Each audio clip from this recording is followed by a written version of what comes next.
दोस्तों, इम्तिहान काबिलियत बराए उर्दू असातिज़ा के टेस्ट सीरीज 5 के सॉल्यूशन और एक्सप्लेनेशन के साथ आज की इस वीडियो में हम आपका इस्तकबाल करते हैं। हम कुल 100 सवालात को सॉल्व करेंगे और एक एक के जवाब बतलाएंगे। अगर आप दक्षता एग्ज़ाम का कंप्लीट नोट्स चाहते हैं तो हमसे ज़रूर रब्ता करें। हमारा संपर्क सूत्र है 7631314948। इस नंबर पर आप कॉल भी कर सकते हैं, व्हाट्सएप भी। सबसे पहला सवाल है, हाल की जमा बताएं। ये जो हाल है वाहिद होता है, इसकी जमा अहवाल होता है। सही जवाब हो जाएगा ऑप्शन सी। अगला सवाल है 2 नंबर, बनावट के एतबार से इस्म की कितनी किस्में हैं? बनावट के एतबार से इस्म की 3 किस्में हैं, जामिद, मस्दर और मश्तक। अगला सवाल है, झैल में कौन मौत पर इजहारे रंज की शायरी की नज़्म है? मौत पर अगर इजहारे रंज की शायरी की जाए तो उसे मरसिया कहा जाता है। सही जवाब हो जाएगा ऑप्शन सी। अगला सवाल है, पानी के बिना इंसान कितने दिनों तक जिंदा रह सकता है? पानी के बिना कोई भी इंसान अगर सेहतमंद है तो 7 दिन जिंदा रह जाएगा, उसके बाद उसका मरना तय है। दर्द झैल में इसमें सिफत कौन है? इसमें सिफत उस इस्म को कहते हैं जो खूबी या खामी बतलाता है, उसके बारे में कुछ बतलाता है। इसमें सिफत यहाँ हो जाएगा काला। सही जवाब है ऑप्शन बी। अगला सवाल है, कदीम तरीन नालंदा यूनिवर्सिटी किस सूबे में वाक़ था? कदीम तरीन नालंदा यूनिवर्सिटी बिहार में वाक़ था। सही जवाब हो जाएगा ऑप्शन डी। नेक्स्ट क्वेश्चन है, झूठ बोलने पर कौन खफा होते हैं? सही जवाब हो जाएगा खुदा। झूठ बोलने पर खुदा खफा होते हैं। नेक्स्ट क्वेश्चन है, बहिश्त के हममाना लफ्ज क्या है? बहिश्त का जो हममाना होता है वो जन्नत होता है। सही जवाब है ऑप्शन बी। अगला सवाल है 9 नंबर, जिस हुरूफ या एराब से आवाज दोगुनी होकर निकलती है यानी वो खींचकर पढ़ा जाता है, उसे क्या कहते हैं? वो कौन सा हुरूफ है जिसके इस्तेमाल से खींचकर पढ़ा जाता है? जहाँ कहीं मद का इस्तेमाल होता है उसे खींचकर पढ़ा जाता है, जैसे आम, आज, आप। हम जो है खींचकर पढ़ रहे हैं, अलिफ को 2 बार पढ़ रहे हैं। दर्द झैल में तज़कीर कौन है? तज़कीर कहते हैं पुल्लिंग को, मेल को। यहाँ पर दही जो होता है पुल्लिंग माना जाता है, तज़कीर माना जाता है, क्योंकि दही खट्टा है, इसकी प्रयोग होता है।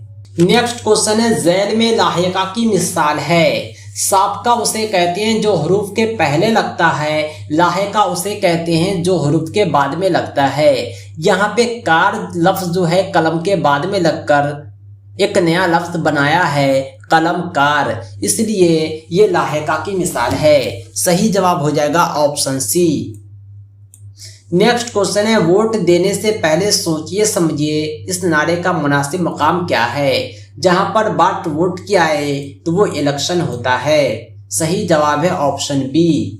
अगला सवाल है, झैल में सही तलफ़ुज़ की पहचान कीजिए। तश्तरी जो है लिखा हुआ है 3 गलत है, 1 तलफ़ुज़ सही है। तश्तरी जो होता है तो से शुरू होता है और बड़ी शीन आता है, उसके बाद ते है, फिर रे है, फिर ये है, यानी तश्तरी का सही तलफ़ुज़ ऑप्शन सी में है। सही जवाब है ऑप्शन डी। नेक्स्ट क्वेश्चन है 14 नंबर, हुरूफ की सही तरतीब पहचानिए। हुरूफ की सही तरतीब पर जब आप गौर करेंगे तो सबसे पहले अलिफ आता है, फिर ऐन, फिर गैन, फिर गाफ, यानी ऑप्शन सी सही है। अगला सवाल है, झैल में कहानी की कदीम किस्म कौन है? कहानी का जो कदीम किस्म है वो दास्तान है। दास्तान जो है कहानी की दुनिया में सबसे कदीम किस्म मानी जाती है। नेक्स्ट क्वेश्चन है, फतह की जिद बताएं। फतह का जो उल्टा हो जाएगा वो शिकस्त हो जाएगा। सही जवाब ऑप्शन डी। नेक्स्ट क्वेश्चन है 17 नंबर, पंचमहल की तामीर किसने कराई थी? पंचमहल की तामीर अकबर ने कराई थी, जो फतेहपुर सिकरी में है। अगला सवाल है, बाग बाग होना इसका मतलब होता है बहुत ज्यादा खुश होना। हमारे मुल्क का कौमी परिंदा क्या है? हमारे मुल्क का कौमी परिंदा मोर है। अगला सवाल है 20 नंबर। शब के माने नहीं है। शब का मतलब होता है रात, और रात को लैल भी कहते हैं, ईशा भी कहते हैं। दिन जो है अलग है। सही जवाब है ऑप्शन सी। नागार्जुन सागर बांध किस नदी पर किस सूबे में वाक़ है? नागार्जुन सागर बांध आंध्र प्रदेश में वाक़ है। कृष्णा नदी पर बना हुआ है। भाई बहन को राखी कब बांधती है? तो रक्षाबंधन के दिन बांधती है। गांधी जी की यौम पैदाइश है। गांधी जी की यौम पैदाइश 2 अक्टूबर है। हर साल 2 अक्टूबर गांधी जयंती के रूप में मनाया जाता है। गांधी जयंती हमारे मुल्क का कौमी त्योहार है। अगला सवाल है 25 नंबर। जिस हुरूफ पर नुक्ता होता है क्या कहलाते हैं? ऐसे हरूफ जिस पर नुक्ता होता है वो हरूफ मनक़ूता कहलाते हैं। जैसे बे हो गया, ते हो गया, जिम हो गया। ऐसे भी हरूफ होते हैं जिस पर कोई नुक्ता नहीं होता, उसे हरूफ गैर मनक़ूता कहते हैं। जैसे अलिफ पर नुक्ता नहीं है, हे पर नुक्ता नहीं है, दाल पर नुक्ता नहीं है। ऐसे हरूफ गैर मनक़ूता कहलाते हैं। अगला सवाल है 26 नंबर। सूबे बिहार की राजधानी शहर कौन है? हमारा जो सूबा है बिहार, इसकी राजधानी पटना है। अगला सवाल है 27 नंबर। मौजूदा वजीर तालीम कौन है हमारे सूबे बिहार के? हमारे सूबे बिहार के जो वर्तमान शिक्षा मंत्री हैं, मौजूदा वजीर तालीम हैं, वो प्रोफेसर चंद्रशेखर हैं। अगला सवाल है मैथमेटिक्स से 28 नंबर। x की कदर मालूम कीजिए। अगर x बट्टा 5 3.5 के बराबर है तो x का वैल्यू क्या होगा? जब ये बटा में है तो x का वैल्यू पता करने के लिए दोनों को आपस में गुना करेंगे। जब आप 3.5 को 5 से गुना करेंगे तो हासिल होगा 17.5। 5 तिया 15 होता है और 0.5 गुने 5 2.5 होता है।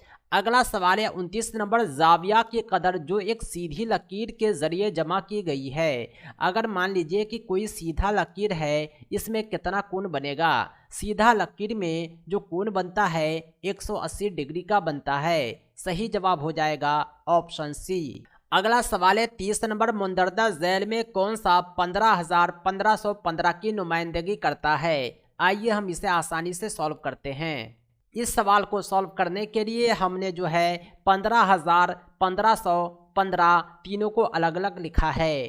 तीनों के वैल्यू लिखे हैं। उसके बाद हमने क्या किया, सभी को आपस में जोड़ दिया। जब आप 15,000, 1515 को आपस में जोड़ेंगे 16,515 आएगा, जो सही जवाब है। अगला सवाल है 30 नंबर। मुंदरजा झैल नंबरों में कौन से कम होते हुए तरतीब में दिए गए हैं? कम होते हुए तरतीब का मतलब होता है पहले बड़ी तादाद को लिखेंगे, उसके बाद छोटी तादाद को, उसके बाद उससे छोटी को, लास्ट में सबसे छोटी को। जब आप ऑप्शन नंबर सी को देखेंगे तो यहाँ पर 9,450 सबसे बड़ी अदद है। उसके बाद 9,405, फिर 9,045, लास्ट में 945। हमने ऊपर से नीचे की जानिब उतर रहे हैं।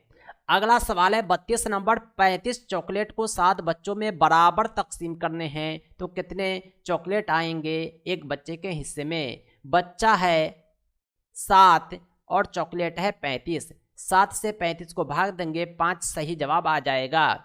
अगला सवाल है 33 नंबर। नंबरों में 11 सैकड़ा, 11 दहाई, 11 इकाई को कैसे लिखेंगे? दहाई, सैकड़ा, इकाई को लिखने का जो तरीका होता है आइए हम ऑप्शन में देखते हैं। 11 सैकड़ा को हम 1100 लिखेंगे क्योंकि सैकड़ा का मतलब होता है 100। 11 दहाई को हम 110 लिखते हैं क्योंकि दहाई का मतलब होता है 10। और 11 इकाई को 11 ही लिखेंगे क्योंकि यूनिट वैल्यू 1 के बराबर होता है। जब हम सबको आपस में जोड़ेंगे तो हमें 1221 हासिल होगा, जो सही जवाब है। अगला सवाल है यूनिट के हिंदसे में मकामी कदर क्या होती है? यूनिट का मतलब होता है इकाई वैल्यू। इसके हिंदसे में जो मकामी कदर होती है वो दिया गया संख्या ही होता है। उदाहरण के लिए आप 545 लिखें, इसमें 5 की मकामी कीमत क्या होगी? 5 गुने 1 यानी 5 होगा। 953 में 3 की मकामी कीमत क्या होगी? 3 गुने 1 यानी 3 होगा। एक से किसी भी डिजिट को गुना करते हैं तो वही डिजिट आता है, यानी दिया हुआ नंबर ही यूनिट की मकामी कीमत है। अगला सवाल है, जिस कीमत पर कोई वस्तु फरोख्त की जाती है उसे क्या कहते हैं? जिस कीमत पर फरोख्त की जाए उसे फरोख्त की कीमत कहते हैं। अगला सवाल है, 36 नंबर, मुंदरजा झैल में किस कसर की ज्यादा से ज्यादा कदर है? यहाँ पर जो है 4 कसर दिए हुए हैं, आपको मालूम करना है कि किसकी कदर ज़्यादा है। आपको परेशान होने की ज़रूरत नहीं है क्योंकि डिनोमिनेटर जो है सब में सेम है। ऐसी स्थिति में हम क्या करेंगे, ऊपर वाले को देखेंगे, जो बड़ा होगा उसकी कसर बड़ी होगी, जो छोटा होगा वो कसर छोटी होगी। यानी 9/7 जो है उसमें ऊपर का वैल्यू 9 सब में बड़ा है, यानी सही जवाब हो जाएगा ऑप्शन बी। अगला सवाल है, 4 सेंटीमीटर साइड के मुरब्बा का रकबा क्या होगा? मुरब्बा कहते हैं ऐसी आकृति को जिसकी लंबाई और चौड़ाई बराबर हो। यहाँ लंबाई और चौड़ाई बराबर है, 4 सेंटीमीटर है, इसका रकबा हो जाएगा 4 × 4 16 सेंटीमीटर स्क्वायर, यानी 16 सेंटीमीटर मुरब्बा। सही जवाब हो जाएगा ऑप्शन डी। अगला सवाल है 38 नंबर, यहाँ पर 4 वैल्यू दिया हुआ है और कहा गया है कि इसमें सबसे बड़ा कौन है। सबसे बड़ा मालूम करने का जो तरीका होता है, इशारिया के बाद दाएं जानिब 0 जितना कम रहे वो सबसे बड़ा होता है। 0.5 में एक भी 0 नहीं है, इशारिया के दाएं जानिब ये सबसे बड़ा हो जाएगा। अब चलते हैं अगले सवाल की तरफ। 39 नंबर, 18/7 13/7 का वैल्यू क्या होगा? अगर डिनोमिनेटर सेम रहे तो एलसीएम भी सेम आता है। ऊपर 18 और 13 को आपस में हम जोड़ देंगे। आप देख रहे होंगे जब 18 और 13 को हम जोड़ेंगे तो 8 3 11 आता है और 1 1 2 1 3 आता है, यानी 31/7 सही जवाब हो जाएगा। अगला सवाल है 441 का मुरब्बा जर क्या होगा? मुरब्बा जर का मतलब होता है आप ऐसी संख्या की तलाश कीजिए जिसे आपस में गुना करने पर 441 आ जाए, वो है 21। सही जवाब हो जाएगा ऑप्शन ए। अब बढ़ते हैं अगले सवाल की जानिब। पहला कामिल मुरब्बा नंबर क्या है? गिनती की शुरुआत 1 से होती है, लेकिन जो कामिल मुरब्बा होता है वो हर वैल्यू नहीं होता, कुछ होता है कुछ नहीं होता। आप देख पा रहे होंगे 4 कामिल मुरब्बा है लेकिन 3 5 2 कामिल मुरब्बा नहीं है। इसमें आप देखेंगे कि पहला कामिल मुरब्बा कौन है, वो 1 है, क्योंकि 1 से आपस में जब इसे गुना किया जाता है किसी भी अंक को 1 से, तो 1 ही आता है, यानी 1 को भी हम कामिल मुरब्बा कह सकते हैं। अगला सवाल है, नोमिनेटर और डिनोमिनेटर का ताल्लुक किससे है? नोमिनेटर और डिनोमिनेटर जो होता है उसका ताल्लुक नातिक अदद से है, यानी ये जो कसर बोलते हैं उसको नातिक अदद भी कहते हैं। बट्टा वाली संख्या p/q के रूप में जिसे लिखा जाए उसे नातिक अदद कहते हैं। अगला सवाल है 43 नंबर, यहाँ पर 4 ऑप्शन दिया हुआ है। कहा गया है कि कौन चपटी सतह की है? सिलेंडर गोल होता है, गोला गोल होता है, मखरूत भी गोल होता है जिसे शंकु कहते हैं, लेकिन क्यूबॉइड जो आप देख रहे हैं ये चपटी आकृति होती है। आप क्यूबॉइड की शक्ल को देखे होंगे, वो कुछ इस तरह का दिखता है जैसी मैं आकृति अभी बना रहा हूँ। अगला सवाल है 44 नंबर, मुंदरजा झैल में कौन सा दुरुस्त है? ये जो है बड़ा और छोटा का निशान होता है, जिधर ये नोक हो टोटी हो उधर छोटी संख्या होती है। आप सभी ऑप्शन पर गौर करेंगे, इसमें 3 ऑप्शन गलत मिलेंगे लेकिन एक ऑप्शन जो है वो सही है। 3/2 का मतलब होता है 1.5, 0.5 यानी 1/2 के बराबर होता है। कह रहा है कि 0.5 बड़ा है, 1.5 छोटा है, जो बिल्कुल गलत है। इस तरह 3 ऑप्शन गलत है, आप चेक कर सकते हैं, लेकिन ऑप्शन बी जो है ये सही है। 5/2 जो होता है 5/4 से बड़ा होता है। 5/2 का वैल्यू 2.5 होता है और 5/4 का वैल्यू 1.25 होता है। आप देख पा रहे होंगे ये रियल में बड़ा है। अगला सवाल है 45 नंबर, 75/8 को एशारिया में तब्दील करने पर क्या हासिल होगा? एशारिया में तब्दील करने का तरीका ये होता है कि आप नीचे वाले से ऊपर वाले को भाग दें, यानी इसको आप भाग देंगे तो 9 मरतबा आएगा, लेकिन 3 जो है शेष बच जाता है, रिमाइंडर आ जाता है। इसे बचाना नहीं है बल्कि इशारिया दे करके काट देना है। 8 3 24 आता है, इसी प्रकार हमें 6 हासिल होता है, 8 7 56 आता है, फिर 4 हासिल होता है, 8 5 40। नियम यह कहता है कि लास्ट में अगर 5 या उससे ज़्यादा हो तो 1 जो है बगल वाले में जोड़ देते हैं। हमें एशारिया के बाद 2 ही डिजिट लेने होते हैं, इसलिए 37 जो है 38 हो जाएगा, जो सही जवाब ऑप्शन सी में है। अगला सवाल है 40 नंबर, 24, 18, 8 का सबसे कम आर्म फैक्टर जिसे एलसीएम कहा जाता है मालूम कीजिए। आर्म फैक्टर निकालने का तरीका होता है गुणनखंड विधि, भाग विधि। आइए हम निकाल कर दिखलाते हैं। आप देख पा रहे होंगे हमने एलसीएम निकाला है गुणनखंड विधि से। सबसे पहले हमने 8, 18 और 24 का फैक्टर निकाला है, उसके बाद कॉमन को तलाशा है। कॉमन जो हमें मिले हैं वो तीनों में 3, 2 और तीनों में 2, 3 मिले हैं, जो सबसे अधिक घात हैं। जब सभी को आपस में गुना करेंगे तो 72 आएगा।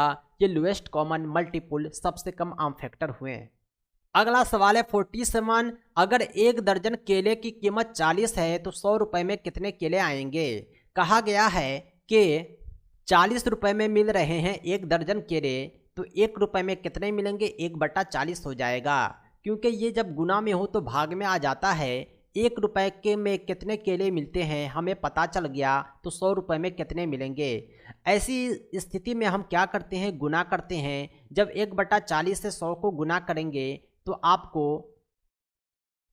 2.5 हासिल होगा, क्योंकि 40 दूना 80 होता है और 20 जो बचेगा जो 40 का आधा होता है। सही जवाब आप देख सकते हैं। अगला सवाल है 48 नंबर, उत्तर प्रदेश का एक शहर है जिसका नाम है कन्नौज। ये किस लिए मशहूर है। ये खुशबू के लिए मशहूर है। यहाँ बड़े बड़े इत्र के कारखाने हैं जो पूरे दुनिया में भेजे जाते हैं। अगला सवाल है कौन सी रबी फसल है। रबी फसल उसे कहते हैं जो ठंडी में बोई जाती है, अक्टूबर नवंबर में और मार्च अप्रैल में काटी जाती है। उसमें जो है चना होता है, गेहूं होता है और भी बहुत कुछ होता है। लेकिन गन्ना, बाजरा, अरहर, जौ, ये धान, ये सब की खेती जो होती है गर्मी के दिनों में होती है, बरसात के दिनों में होती है। इससे ज़्यादा पानी की ज़रूरत होती है। ऐसी फसल को खरीफ फसल कहते हैं, रबी नहीं। रबी में चना गेहूं आ गया, तिलहन दलहन। अगला सवाल है गलाने वाले जानदार की मिसाल कौन सी है। ऐसे जानदार जो सड़े गले चीज़ों को खाकर अपना जिंदगी गुजारते हैं वो फंगी कहलाते हैं। अगला सवाल है वेलक्रो कहाँ इस्तेमाल होता है। आपने वेलक्रो को देखा होगा जिसका आमतौर पर इस्तेमाल होता है पैकेट को बंद करने के लिए, चिपकाने के लिए। चैन की जगह, बटन की जगह, हुक की जगह इसका इस्तेमाल होता है। आपने देखा होगा थैले में, जूते में, छतरी में, ये सब जो होते हैं वेलक्रो होते हैं। अगला सवाल है 52 नंबर, मुंदरदा झील में कौन सा हिंदुस्तानी खाने की चीज़ नहीं है। बैगन, मूली, करेला ये सब हिंदुस्तानी पैदावार है, लेकिन आलू जो है पुर्तगाली पैदावार है। आलू जो है हमारे देश में पहले इसकी खेती नहीं होती थी। पुर्तगाली जब हिंदुस्तान आए तो आलू की खेती को लेकर आए और हम लोग भी उपजाने लगे। अगला सवाल है मादा एनोफिलीज मच्छर के काटने से कौन सी बीमारी होती है। मादा एनोफिलीज मच्छर जब काटता है तो मलेरिया होता है। अगला सवाल है रोशनी की तवानाई को कीमाई तवानाई में कौन बदलता है। रोशनी की जो तवानाई होती है उसे कीमाई तवानाई में सब्ज पौधे, हरे पौधे बदलते हैं, और उस वक्त बदलते हैं जब वे सूरज की रोशनी लेते हैं, ज़मीन से पानी लेते हैं, वायुमंडल से, एटमॉस्फेयर से कार्बन डाइऑक्साइड लेते हैं और अपना खाना बनाते हैं। अगला सवाल है 55 नंबर, 9 उम्र को इस बारे में मोहतात रहना चाहिए कि वो क्या खाते हैं, ऐसा क्यों। 9 उम्र उसे कहते हैं जो नए नवे जवान हैं, यानी उनकी उम्र जो है 12, 13, 14, 15 साल है। ऐसे बच्चे 9 उम्र कहलाते हैं। शरीर में जिसमें काफ़ी तब्दीली आती है, इसलिए उन्हें ऐसे खाने खाने चाहिए जो जिसमें तेज़ी से नशोनुमा के लिए मुनासिब खुराक हो, यानी उन्हें मुनासिब खुराक की ज़रूरत होती है जो जिस्म की जो तब्दीली है उसके लिए फ़ायदेमंद हो। अगला सवाल है 56, माहौलियाती निज़ाम में तवानाई का बड़ा ज़रिया कौन सा है, यानी एनर्जी कौन देता है हमारे इन्वायरमेंट में, वो सूरज देता है। सूरज की गर्मी से हर कोई चमकता है, सूरज से रोशनी पाकर हर कोई अपनी ज़रूरत पूरा करता है, चाहे वो पेड़ पौधे हो चाहे जानदार हों। अगला सवाल है 57, माहौलियात में सब्ज पौधे को क्या कहते हैं। माहौलियात में जो सब्ज पौधे होते हैं वो प्रोड्यूसर कहलाते हैं। सही जवाब हो जाएगा ऑप्शन बी। अगला सवाल है 58 जिनसी तौलीद के लिए कितने जानदारों की ज़रूरत होती है। जिनसी तौलीद के लिए 2 जानदार की ज़रूरत होती है, एक मेल दूसरा फीमेल। जब दोनों आपस में मिलेंगे तभी बच्चा पैदा होगा, एक अकेला कुछ नहीं कर सकता है। अगला सवाल है 59 मंदरदा झील में कौन सा गाड़ियों के लिए सबसे कम आलूदगी फैलाने वाला ईंधन है। वो है CNG। आपने देखा होगा कि जिस शहर में प्रदूषण ज़्यादा होता है वहाँ CNG को प्राथमिकता दी जाती है ताकि प्रदूषण कम हो। वो धातु जो कमरे के दर्जे हरारत यानी टेम्परेचर पर माये रहती है क्या कहलाती है। मरकरी एक ऐसा धातु होता है जो कमरे के तापमान यानी दर्जे हरारत पर द्रव अवस्था में रहता है। आपने थर्मामीटर में मरकरी को देखा होगा। अगला सवाल है 61 नंबर, दुनिया की मशहूर कीड़े मारने की दवा कौन सी है। दुनिया की जो सबसे मशहूर कीड़े मारने की दवा है वो है DDT। अगला सवाल है माहौलियाती निज़ाम में तवानाई का डैश होता है। माहौलियाती निज़ाम में जो तवानाई है वो एक फॉर्म से दूसरे फॉर्म में तब्दील होता रहता है, यानी तवानाई का तब्दीली होता है। अगला सवाल है मीना माता बीमारी की वजह क्या है। मीना माता बीमारी जो होता है मरकरी प्रदूषण से होता है। 64 नंबर क्वेश्चन है आसमान का रंग नीला होता है, उसका कारण है रोशनी का बिखरना। रोशनी के बिखरने की वजह से आसमान का रंग नीला होता है। अगला सवाल है बायोमास में क्या शामिल है। बायोमास में तमाम जानदार शामिल किए जाते हैं। अगला सवाल है 66 नंबर, कुदरती गैस में बुनियादी तौर पर कौन सी गैस मौजूद है। जो नेचुरल गैस होती है उसमें आमतौर पर मीथेन पाया जाता है। अगला सवाल है 67, पहाड़ों में बहुत ज़्यादा नमी और पानी है फिर भी यहाँ सहरा क्यों है। पहाड़ों में नमी और पानी होने के बावजूद वहाँ पेड़ पौधे नहीं पनपते। इसका कारण यह है कि पहाड़ जो होते हैं ढलानों के कारण नीचे बह जाते हैं, उन्हें पौधों को पानी नहीं मिल पाता। जब पौधे को पानी नहीं मिलेगा, पानी नीचे ढलान के कारण बह जाएंगे तो वहाँ पेड़ पौधे कायम नहीं रह सकते। अगला सवाल है 68, खाना पकाने के लिए बेहतरीन ईंधन कौन है। खाना पकाने के लिए सबसे बेहतरीन ईंधन होता है LPG, लिक्विफाइड पेट्रोलियम गैस। अगला सवाल है 69 नंबर, सबसे ज़्यादा तेज़ाबी बारिश किस शहर में होता है। सबसे ज़्यादा तेज़ाबी बारिश नॉर्वे में होता है। अगला सवाल है 70 नंबर, माहौलियाती निज़ाम के हयातियाती और गैर हयातियाती अज्जा को कौन जोड़ता है। माहौलियाती निज़ाम का जो हयातियाती और गैर हयातियाती अज्जा होता है उसे गैर नामियाती मादा जोड़ देता है। अगला सवाल है 71 नंबर, मंदरदा झील में कौन सी कुव्वत राब्ता कुव्वत है। राब्ता कुव्वत उसे कहते हैं जब 2 बॉडी टच हो उसके बाद कुव्वत लगे। सही जवाब हो जाएगा इलेक्ट्रोस्टैटिक कुव्वत। ये जो होता है राब्ता कुव्वत होता है, ये तभी लगता है जब 2 आपस में सटे हो। अगला सवाल है 72 नंबर, CNG की मुकम्मल शक्ल क्या है। CNG जो होता है वो कंप्रेस्ड नेचुरल गैस होता है, यानी कंप्रेस्ड कुदरती गैस। अगला सवाल है 73 नंबर, फूड चेन में सब्ज पौधे कहाँ होते हैं। फूड चेन में जो सब्ज पौधे होते हैं वो शुरुआत में होते हैं। सही जवाब है ऑप्शन ए। मोमबत्ती के शोले का मरकज किस रंग का होता है। मोमबत्ती के जो शोले होते हैं उसमें 3 रंग होते हैं, उस सबसे बीच वाला जो रंग है वो पीला होता है। अगला सवाल है 75 नंबर, मंदरदा झील में सबसे मजबूत नमक कौन है। सबसे मजबूत नमक NaCl सोडियम क्लोराइड है।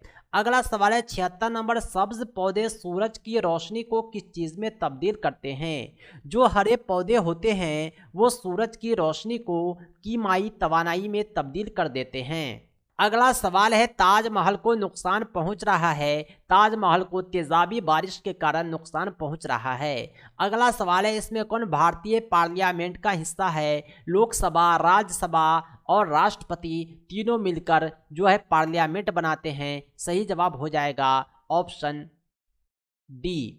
अगला सवाल है 79, क्या क्लासरूम में ज़बान को ज़बान की तदरीस में इस्तेमाल किया जाना चाहिए मुल्क से मुल्क होने की वजह से। यानी आप जिस मुल्क में रहते हैं उस मुल्क की ज़बान को फ़रोग़ देने के लिए आप ज़बान के क्लासरूम में क्या उसे तदरीस का हिस्सा बनाना चाहिए और किस तरह। इसका सही जवाब हो जाएगा तनु एहसास की वजह से। अगला सवाल है कहानी सुनने से क्या होता है। जब आप कहानी सुनेंगे, बच्चे को कहानी सुनाएंगे तो बच्चों की तख़य्युल और सोचने की ताकत तैयार होती है। बच्चे जो है कहानी को सुनते हैं और सोचते हैं कि जो घटना हो रही है वो कैसी थी, और बच्चे बहुत कुछ सीखते हैं, यानी उसके सोचने की जो सलाहियत है उसमें इजाफा होता है। अगला सवाल है 81 नंबर, क्या ज़बान की तालीम के तहत इमला की गलतियों को दुरुस्त किया जाना चाहिए? ज़बान की तालीम के तहत आप इमला की गलती को दुरुस्त कर सकते हैं जब आप हिज्जे की दुरुस्त तलफ़ुज़ और लिखने की मशक करेंगे। अगला सवाल है 82, औसत ज़हानत वाले बच्चों की ज़हानत का हिस्सा कितना होता है? यानी जो IQ लेवल है औसत दर्जा के बच्चों का वो 90 से 109 के बीच में होता है। अगला सवाल है 83 नंबर, किस तर्ज अमल का ख्याल था कि दूसरे रवैयों की तरह ज़बान भी ऑपरेट कंडीशनिंग के ज़रिए सीखी जाती है? ये जो विचार दिया था, ये जो नज़रिया देने वाले मनोवैज्ञानिक थे, साइकोलॉजिस्ट थे, वो स्किनर थे। 84 नंबर क्वेश्चन है, एक बड़े ग्रुप के सामने बोलते हुए रूपा हकलाती है, आप बतौर उस्ताद उसकी कैसे मदद करेंगे? एक लड़की है जिसका नाम है रूपा, जब वो बड़े ग्रुप के सामने बोलती है तो हकलाती है। हमें करना चाहिए कि शुरू में छोटे ग्रुपों में बात करने का उसे काफ़ी मौका देंगे। ऐसी स्थिति में क्या होगा कि उसका हेजिटेशन, उसका जो हिचकिचाहट है, हकलाहट है, वो दूर होगा। धीरे धीरे उसके अंदर प्रोग्रेस होगा और ऐसा भी वक्त आ जाएगा कि बड़े ग्रुप के सामने वो बिला झिझक बोलेगी। सही जवाब हो जाएगा ऑप्शन ए। अगला सवाल है 85 नंबर, जब उस्ताद पूछता है कि हम भी कामयाब होंगे, जुमला में भी के इजाफे से क्या फ़र्क पड़ता है? तो इसका मतलब उस्ताद बच्चों को बताए। भी का मतलब होता है कि किसी भी काम पर आप जोर दे रहे हैं। भी जो है माना को नहीं बदलता है, लेकिन ज़बान की बारीक नुकात की वजाहत ज़रूर करता है। भी जो है इस बात की निशानदही करता है कि आपको काम को पूरा कर लेने का काफ़ी शौक है। अगला सवाल है 86 नंबर, एक लड़की है सुनीता, उसकी ज़बान के उस्ताद के तौर पर सुनीता ने सीन का तलफ़ुज़ शीन के तौर पर किया, आप सूरत हाल में क्या कहेंगे? सवाल को सवाल बोल रही है, शबाब को सबाब बोल रही है। आप गौर करेंगे तो आप पाएंगे कि उन्हें इलाकाई ज़बान का असर है। इलाका के लोग जो है शीन को सीन बोलते हैं, इसलिए उसने भी शीन को सीन बोलना ही सीखा है। अगला सवाल है 87, सीखी हुई चीज़ को याद रखने या याद करने में नाकामी को क्या कहते हैं? सीखी हुई चीज़ को याद रखेंगे या याद करने में अगर नाकामी है तो उसे एहसास कहा जाता है। सही जवाब हो जाएगा ऑप्शन सी। अगला सवाल है 88, मंदरदा झैल में कौन सा शख्सी इम्तिहान नहीं है? तशख़ीसी इम्तिहान। 16 FP टेस्टिंग को तशख़ीसी इम्तिहान नहीं कह सकते। अगला सवाल है 89, जब बच्चा कोई काम करते हुए बोर हो जाए तो इस बात की अलामत है कि यह काम जो है बार बार दोहराया जा रहा है। जब एक ही काम को बार बार दोहराया जाएगा तो बच्चा बोर हो जाएगा, काम में उसकी दिलचस्पी ख़त्म हो जाएगी। अगला सवाल है 90 नंबर, आमतौर पर सीखने वालों की गलतियाँ किसकी निशानदही करती है? सीखने वाले की जो गलतियाँ होती है इस बात की निशानदही करती है कि वो सीखने की गैर मौजूदगी उनमें वाक़ है। अगर उनमें सीखने की गैर मौजूदगी है तो वो सीखने की गलतियाँ ज़रूर करते रहेंगे। अगला सवाल है 91, एक स्कूल रियासती सतह के स्लोगाने के मुकाबले के तालिबात को तैयार करते वक्त लड़कियों को तरजीह देता है। अगर हम किसी काम में, किसी खेल में लड़के और लड़कियों में किसी एक को ही तरजीह देंगे तो इसका मतलब ये है कि हम सिनफी तासुब के शिकार हैं। सिनफी तासुब में जिन्स के आधार पर किसी एक को तरजीह दी जाती है, किसी एक को महरूम रखा जाता है। अगला सवाल है 92, मरबूत तालीम की कामयाबी पर मुनहसर है। मरबूत तालीम का मतलब होता है ऐसी तालीम जिसमें एक दूसरे को जोड़ दिया जाए, यानी ये कम्युनिटी बेस्ड तालीम है, ये कम्युनिटी की हिमायत पर मुनहसर करता है। अगला सवाल है 93, सीखने से मुतालिक तालिब इल्म के मसाइल का बेहतरीन इलाज है। सीखने से मुतालिक जो तालिब इल्म के मसाइल होते हैं उसका बेहतरीन इलाज तशख़ीसी तालीम होती है। तशख़ीसी तालीम में इस बात पर गौर किया जाता है कि बच्चे में कमियां क्या हैं, बच्चे की कमियों के मुताबिक उसे तालीम दी जाती है। अगला सवाल है 94 एक उस्ताद तलबा की हौसला अफजाई कर सकता है। आप उस्ताद हैं, तलबा की हौसला अफजाई किस तरह करेंगे? बेहतर तरीका होता है उसे इनाम देकर। अगला सवाल है 95 उस्ताद खुसूसी बच्चों की तालीम पर तवज्जो दे। कब दे पाएगा तवज्जो? तभी दे पाएगा जब वो इनफरादी ज़रूरियात और मसाइल से वाकिफ़ होगा। जब आप किसी बच्चे की इनफरादी ज़रूरियात और मसाइल को नहीं पहचानेंगे, उसे खुसूसी तालीम नहीं दे सकते हैं। 96 नंबर क्वेश्चन है, सीखने के नज़रियात के तनाजुर में इसका फोल्डिंग से मुराद है। इसका फोल्डिंग जो होता है सीखने के तनाजुर में, उसका मतलब यही होता है कि हम सीखने में बालिगों की तरफ से आर्जी मदद करें, यानी बच्चे एक दूसरे की मदद करके सीखें। एक सवाल है, मैडम चाय खाती है, ये छोटा सा जुमला क्या कहता है? मैडम चाय खाती है, क्योंकि आप जानते होंगे चाय को खाया नहीं पिया जाता है। ये जो जुमला है अपनी जगह सही तो है नहवी तौर पर, लेकिन लफ्ज़ी तौर पर गलत है। हम खाती को पीती लिखेंगे, तब ये लफ्ज़ी तौर पर सही होगा। एक मनोवैज्ञानिक थे साइकोलॉजिस्ट पियाजे जिनका नाम था, उसने कहा था कि कंक्रीट ऑपरेशन की सतह किस दौर की होती है? कंक्रीट ऑपरेशन की जो सतह होती है वो 7 से 11 साल की होती है। अगला सवाल है 99 बच्चों में मुजरिमाना रुझान के बढ़ाने की वजह क्या है? बच्चे आपराधिक प्रवृत्ति के होते जा रहे हैं, मुजरिमाना रवैया के बनते जा रहे हैं। इसका कारण ख़ानदानी माहौल है। चोर का बच्चा है तो वो भी चोरी करेगा। अगला सवाल है, माहौलियाती उलूम में तस्वुरात और मसाइल को साइंस और समाजी साइंस के मज़ामीन के तौर पर नहीं समझा जाता है। ऐसा इसलिए कि इस फ़िज़ाई ग्रुप के बच्चे अपने इर्द गिर्द को मजमूई तौर पर देखते हैं। साइंस और सोशल साइंस में वही तालीम दी जाती है जो अपने इर्द गिर्द आप नज़र करते हैं। दोस्तों, ये थे 100 सवालात जो दक्षता एग्ज़ाम के top selected question test series के 5 से लिए गए थे। टेस्ट सीरीज 5 के PDF हम आपको भेज चुके हैं। अगर आप दक्षता एग्ज़ाम की तैयारी का कंप्लीट नोट्स चाहते हैं PDF और प्रिंटेड, तो आप हमसे रब्ता करें। हमारा मोबाइल नंबर है 7631314948। इस नंबर पर आप कॉल भी कर सकते हैं, व्हाट्सएप भी। दोस्तों, आज के लिए इतना ही। हम मिलते हैं बहुत जल्द अगले वीडियो में। Thanks for watching.